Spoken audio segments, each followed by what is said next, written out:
د عصر مبارکه سوره چې د قرآن عظیم الشان 103 مبارکه سوره ده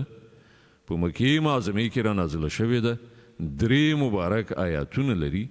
تلاوت او پښتو ترجمه یې له لومړي آیت څخه اورئ بسم الله الرحمن الرحیم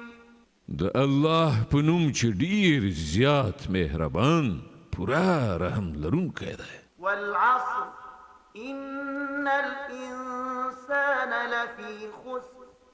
إلا الذين آمنوا وعملوا الصالحات وتواصوا بالحق وتواصوا بالصبر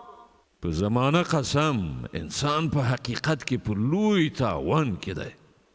پرته له هغو خلکو چې ایمان یې راوړی او ښه عملونه کوي